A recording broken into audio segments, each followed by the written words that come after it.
جنید نعیم کو یعنی کہ نیاب کے بھائی کو کہتا ہے کہ میں نیاب کا دیور ہوتے ہوئے اس پر بالکل بھائیوں کے جیسا بھروسہ کرتا ہوں اور اس کو اپنی بہن سمجھتا ہوں، لیکن افسوس کہ آپ نیاب کے سگے بھائی ہوتے ہوئے بھی اس کا ساتھ نہیں دیتے۔ حالانکہ نیاب بھابھی کے آگے پیچھے کوئی بھی نہیں ہے اور یہ بات آپ اچھی طرح سے جانتے ہیں۔ یہ سن کے نعیم کو آخر کار تھوڑی بہت شرم آ ہی جاتی ہے۔ نیاب جنید سے کہے گی کہ جنید بھائی حیدر کی کسٹڈی کے لیے میری ہیلپ کر دیں، تو اس پر جنید کہے گا کہ آپ کیسی باتیں کر رہی ہو، میری بہن ہو تو کہنے کی ضرورت ہی نہیں ہے، میں در حقیقت تمہاری مدد ہی کروں گا، جس پر نعیم بہت زیادہ شرمندہ ہو جاتا ہے اور نایاب اپنی دادی کو کہے گی کہ دادی ہم یہ گھر چھوڑ کر چلے جائیں گے، میں ایک اور گھر کا بندوبست کر رہی ہوں جہاں پر میں آپ اور حیدر اکٹھے رہیں گے اور میں اپنے بلبوتے پر جاب ڈھونڈ کر ہم تینوں کا خیال میں خود رکھوں گی۔ جس پر جب نایاب کے بھابھی اور بھائی وجہ پوچھیں گے تو نیاب کہے گی کہ اس لیے جا رہی ہوں یہاں سے تاکہ تم دونوں وہ 25 لاکھ روپے آرام سے بیٹھ کر کھا سکو۔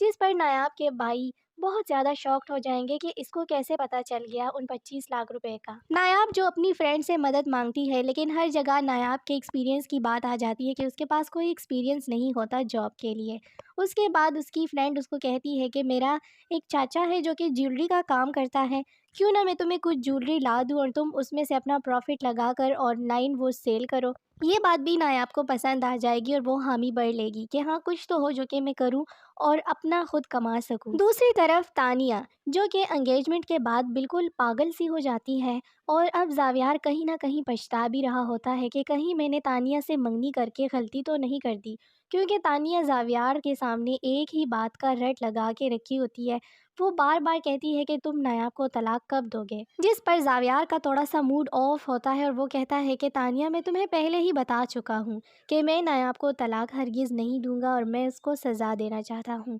یہ بات تانیہ کو بہت بری لگتی ہے اور وہ دل میں سوچتی ہے کہ یہ کیسی سزا ہے، صاف صاف کیوں نہیں کہتے کہ نیاب سے دوری نہیں چاہتے اور زندگی بھر انتظار میں بیٹھے رہو گے کہ کب وہ تمہاری زندگی میں واپس شامل ہو جائے، لیکن اگر وہ تمہاری زندگی میں واپس آ گئی تو میری ایک بات کان کھول کر سن لو کہ میں اس کو مار دوں گی۔ یہ سن کر زاویار بہت زیادہ اکتاہٹ کا شکار ہو جائے گا اور وہ یہ سوچنے پر مجبور ہو جائے گا کہ تانیہ کے ساتھ منگنی کر کے میں نے تو بہت بڑی غلطی کر دی، یہ تو ابھی سے میرے سر پہ چڑھ رہی ہے۔ دوسری طرف غضنفر اور نگار نے تانیہ کا اصل چہرہ کچھ نہ کچھ تو دیکھ ہی لیا ہے۔ نگار غضنفر کو کہتی ہے کہ تم دیکھ رہے ہو تانیہ کو، جب سے زاویار کے ساتھ اس کی منگنی ہوئی ہے تب سے تو وہ حیدر کی طرف آنکھ اٹھا کے بھی نہیں دیکھتی اور پہلے کتنی حیدر کی وہ مما بنی پھرتی تھی۔ جس پر غضنفر بھی کہتا ہے کہ میں نے تو اس لیے زاویار اور تانیہ کی شادی کی حامی بھری تھی تاکہ تانیہ حیدر کو ماں کی صورت میں ملے، لیکن ایسا ممکن نہیں لگ رہا۔ نگار بھی غضنفر کو کہتی ہے کہ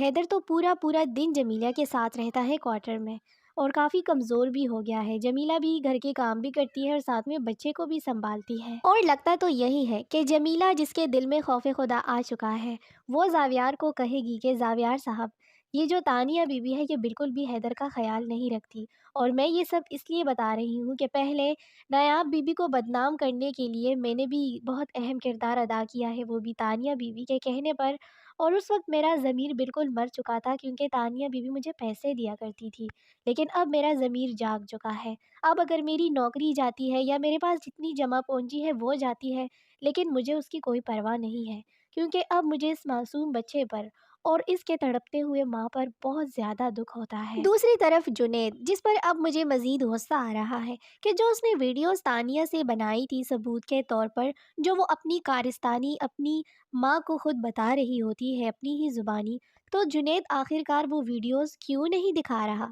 کیوں وہ اپنے گھر والوں کے سامنے سچائی نہیں لا رہا، اور اگر وہ ویڈیوز گھر والوں کو دکھانی ہی نہیں تھی، زاویار اور اپنے ماں باپ کو دکھانی ہی نہیں تھی، تو پھر آخرکار بنانے کا مقصد کیا تھا؟ دوسری طرف زاویار ایک دفعہ پھر جنید اور نایاب کو ایک ساتھ دیکھ کر بہت بڑی غلط فہمی کا شکار ہونے والے ہیں۔ ان دونوں کو اکٹھا دیکھ کر زاویار یہی سوچتا ہے کہ واہ بھائی یہ دونوں تو اپنی زندگی کو انجوائے کر رہے ہیں اور میری زندگی ان دونوں نے برباد کر دی، جبکہ حقیقت میں بالکل ایسا نہیں ہوتا، وہ دونوں تو بہن بھائیوں کی طرح بیٹھ کر حیدر کے لیے جو کسٹڈی کا کیس لڑنا ہے اس کے بارے میں ڈسکس کر رہے ہوتے ہیں۔